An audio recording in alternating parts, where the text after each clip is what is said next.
אז זה בעלי משה הניק, שהוא היה גם כן בזמן של מלחמה, לא בימים קלים, הוא הסתתר ביערות ואחר כך היה, אבל הוא יספר, מה אני צריכה לספר, הוא יספר. כן, שלום, תודה רבה.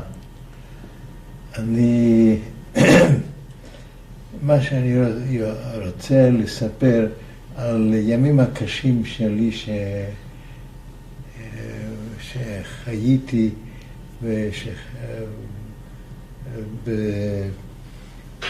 בזמן המלחמה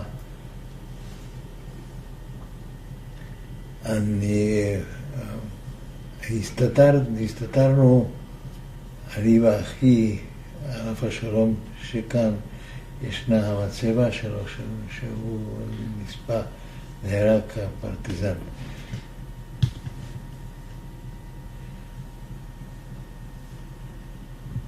סליחה, קשה לי לדבר ככה בשטף, בגלל המחלה שלי שעדיין אני סובל ממנה.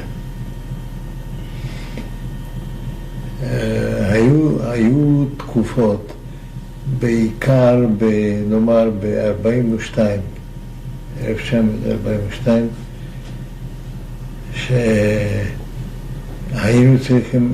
הייתי צריך להסתתר ממקום למקום. מה שאני רוצה להדגיש, הייתי גר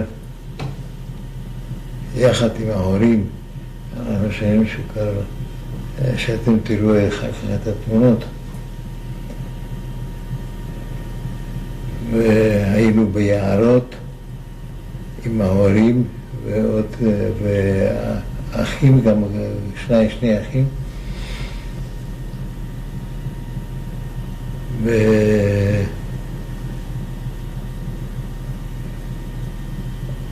מה שאני זוכר, שאני תמיד טענתי שזה היום הקשה ביותר בחיי. אנחנו הסתתרנו, היינו אצל גוי, וכששמענו את נביחת הכלבים, אז הבנו שיש משהו שמחפשים, וזה היה בשנות 42 בהתחלת החורף. ואמרתי זה היה יום שבת בערב, שהיינו שם אצל הגוי, ואמרנו שאנחנו ברחים החוצה. זה היה בלילה. כשברחנו, אז הסתתרנו מאחורי הבית. היה חושך, והבנו כשנכנסו, אז הגוי מיד עם השם המפורסם שם, נסטרש, זה כמו היטלר. הבנו שיש שם איזה שמחפשים אותנו, ומאחר שהיה הלילה, אז לא ראו אותנו. עם אחי, יותר צעיר ממני, שהוא שמעון, שהוא היה גם כן פרטיזן. עכשיו הוא גר בנס ציונה,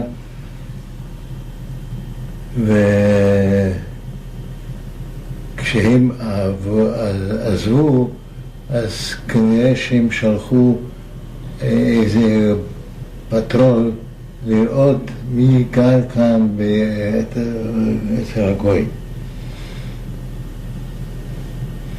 אנחנו היינו בגורן אחד שהם הכינו, שהגוי הכין, שהיה ממש על 4 על 4, ואנחנו אנחנו טענו, ביקשנו מהגוי שהרזיה עשו כבר אצלנו, שיביאו את ההורים שהם בגבעה האחרת. אבל הם פחדו, לא רצו. אחי רצה לא לצאת, בינתיים שמענו ירידת קרבים ויריעות, חשבנו שתפסו את ההורים וירו בהם, משום שהם היו צריכים להגיע אלינו, ששם היה יותר קשה.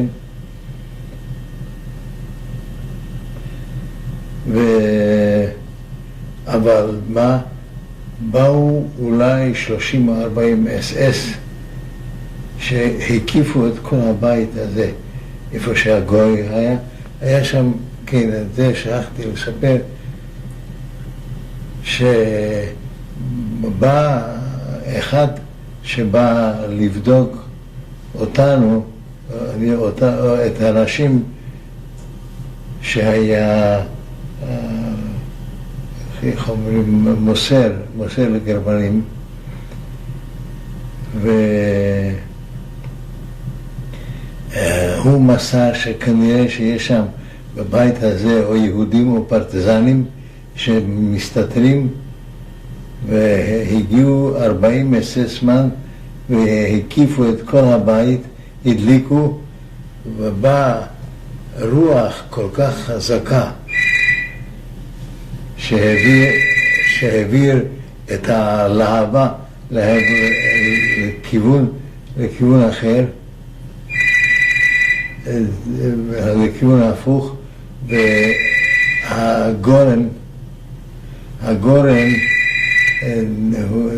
והגורן איפה שאנחנו היינו, ניצלנו ולא נשרפו.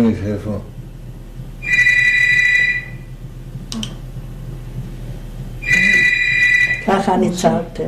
ככה ניצלנו, ואחר כך בלילה, אחרי זה בא בעלת הבית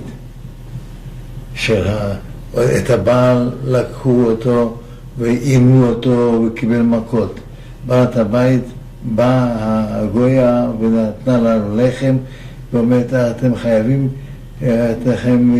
מכאן לצאת, משום שאי אפשר לדעת מה שיהיה עוד.